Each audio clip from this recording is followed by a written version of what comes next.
Hi guys! Good morning! Share ko lang to mini vlog ko dito sa Iceland. Ito nga po pala ang mga ganap every weekday.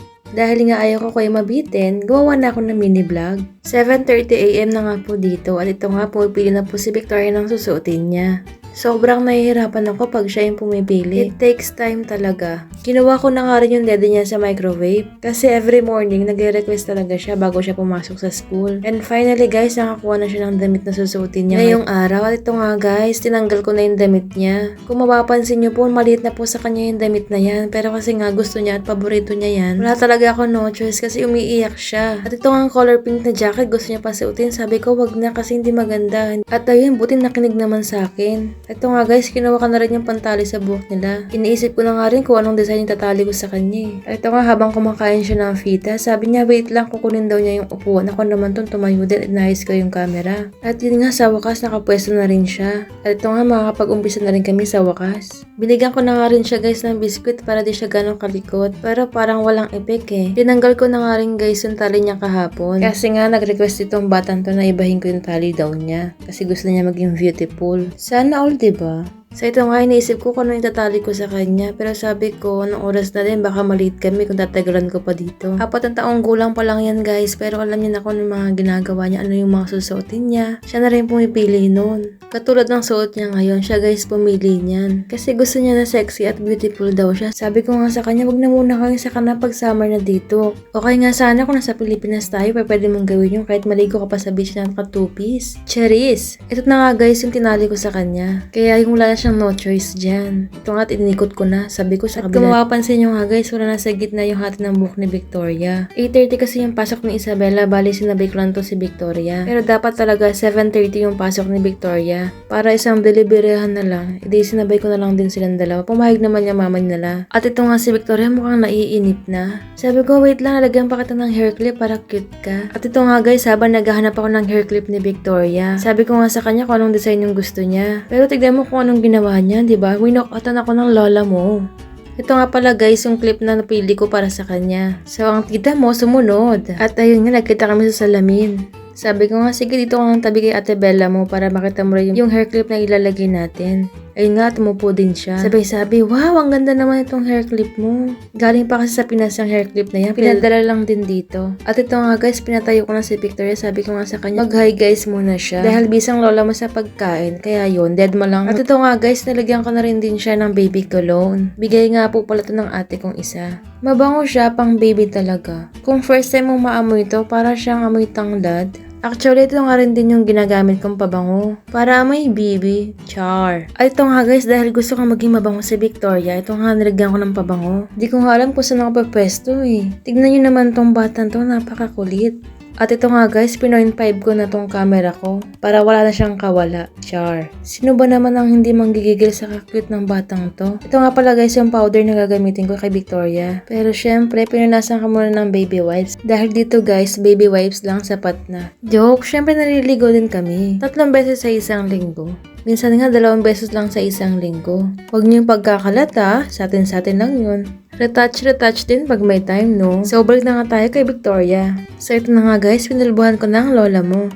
Change location na naman po tayo mga kababayan. Di ko nga alam kung naghahabulan kami dito eh. Yung piling na ako yung taya, hahabulin ko si Victoria. Sus, Maria Joseph Kaday. Hilong-hilo na talaga ako sa'yo kanina pa. At ito nga guys, umupo na ako para lumapit siya sa akin. Kasi ipapasuot ko lang sa kanya tong overall niya. Buti nga, napapayag ko tong batang ire. Pati nga rin yung winter jacket, hirap din akong pasuotin to. Ang hirap talaga maging dalagang ina, no? Charot! So ito nga guys, napaisuot ko na rin sa kanya yung winter jacket niya. Actually, maliban yan sa overall, meron pa siyang jacket. Magtatagal lang kami pag ipinilot ko pa sa kanya yun. Hay, salamat tatapos din. Buti na lang talaga at cute kang bata ka. Binibila ko nga to siya minsan, sabi ko sa kanya, bakit yung eyes mo hindi blue? Kasi guys, ang cute pag may blue eyes ka, lalo na yung mga batang kasama niya dun sa school niya. Ang cute talaga, tapos namimingkish pa yung mga pisngi nila. Parang gusto ko tuloy ng babing ganon. Char! Joke lang, wag gayon, may magagalit. Shoutout nga pala sa jowa ko dyan. Love you boy, Jerwin Estrella. So balik na nga po tayo sa Iceland guys. At ito nga, sinutuan ko na rin siya ng sapatos niya. Yung feeling na tulala ka pa. Ginawa ko na nga rin tong gloves niya. Alam niyo ba, nung bago ako dito, sobra ako naloka. Kasi sa atin dyan sa Pinas, kahit nakachinelas ka lang, pants, tsaka t-shirt, pwede ka nang lumabas. Makabili ka kagad ng asin sa tindahan. Eh dito, kahit summer, malamig pa din. Na-experience ko na nga rin dito na pagka lumabas ka, tapos nag-smile ka, crack yung lips mo.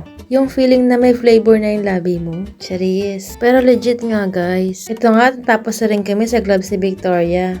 Konting chika-chika lang mga karaos din sa mini vlog ko na to. Agaw eksena naman tong pagdahil ni Victoria. At ito nga, si Victoria tinuro niya yung pintuan kasi nga si Ate Bella niya yung nag-open ng door. At ito nga, nag-jacket na rin ako. Ang jacket kong sa malayo pala, kitang-kita ka na. Pag nga pinagtabi kami ni Victoria, para kaming si Mommy Bear at si Baby Bear. So ito na nga guys, kumuha na rin ako ng bonnet na susuotin ko. O diba, pak na pak tong winter jacket ko. Nagmukha na ba akong payat dyan guys? Nagsuot na nga rin ako ng sapatos. Colorful ang lola mo. Black, pink, in your area? Parang lalisa lang, no? Buti hindi naging kuyuman. Uy, joke lang ah. So ito nga guys, at lumabas na rin kami ng mga bata. Malapit lang naman yung school nila dito sa bahay. Mga 5 to 10 minutes walk lang. Ito nga, si Isabella yung naunang maglakad. Gusto niya nga dumiretso dyan. Sabi ko sa kanya na baka madulas kami kasama pa namin si Victoria. Kaya yun, dumaan kami dito sa kabilang side lang. Siguro 5 minutes na lang bago mag 8:30. Ito nga si Isabella nagsabi na, Ante Jory, dito na lang ako. Sabi ko, okay, sige. Habol ko nga sa kanya, asan yung kiss ko? Kaya yun, bumalik si Isabella at kinis ako. Napaka-sweet rin niyang si Isabella eh. At ito, dumiretso na kami sa school ni Victoria. Tawid lang guys. Konting kembot lang, nasa school ka na rin ni Victoria. Finally, we're here. Kusa na nga niyang tinanggal ang gloves niya. At ito nga, nag-observe pang lola niyo. Sabi ko nga sa kanya na tanggalin natin yung shoes mo.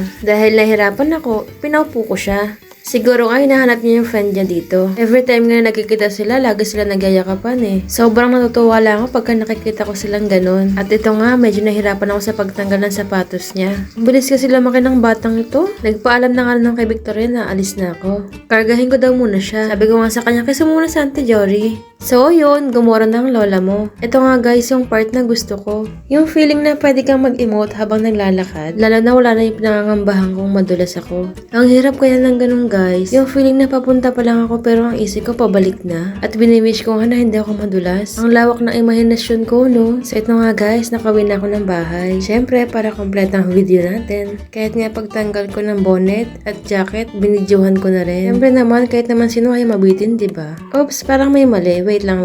Take two. So, kailangan hindi ako nakatingin, diba? Yung feeling na walang camera ko, no? At ito nga, sinabit ko na rin dito. At konting ayos sa mga sapatos. Sabay, tinanggal ko na nga rin yung sapatos ko. Ito, papunta tayo sa exciting part. Ito nga yung pinakagusto kong panoorin kahit sa iba eh. So, ito, mag-umpisa na tayo maglinis ng bahay. Inuna ko na nga rin itong mga tali nila Victoria. Mga nakalagay nga muna sa taas ng table ang mga inuna ko.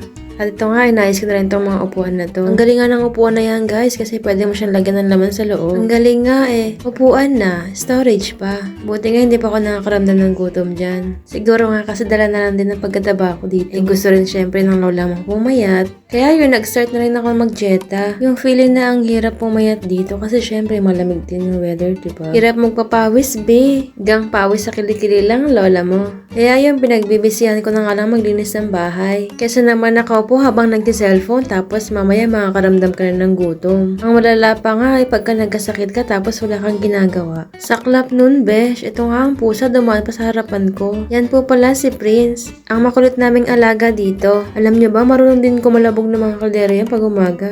Pagka ganun nga, senyales na nagutom na siya. Kaya yun, wala ka no choice kundi pakainin na lang. Kahit nga madaling araw yung feeling na tulog na kaming lahat tapos siya naglalaro pa. Balik na po tayo sa paglilinis ng bahay. Ito nga, nilagay ko na yung mga unan dito. Inayos ko na nga rin yung cover ng sopa. After ko nga maglinis dito, isipan ko magluto ng ulam. Kala nyo anong ulam no? Pritong itlog lang naman. Minsan kasi tong si Moira maaga umuwi. Galing school. Actually itong school niya malapit lang din dito. Tawid lang siya ng bahay. Pag may free time nga siya, tatakbo lang siya dito sa bahay para kumain. Para makatipid na rin ng lola mo. So ito nga guys, tatapusin ko na yung paglilinis dito. Ito nga si Prince sumakit pa sa upuan. Kala niya siguro nakikipaglaro ko sa kanya. Sabi ko nga, Prince, alis ka muna dyan. Naglilinis ang lola mo. Nung alam niyang papalapit na ako, umalis naman din siya. Maganda talaga maglinis na pagka walang makapupulit. Yung feeling na hindi ka pa nga tapos maglinis, magulo na naman. Nakarelate Nalilate din ba kayo? At ito nga, malapit na ako matapos. At nakaramdam na nga rin din ako ng gutom. Sabi ko, sige, magluto na nga lang din ako ng pagkain. Tapos sabayan ko na lang din si Moira kumain. At ito nga guys, ipinasok ko na itong ulan at kumot.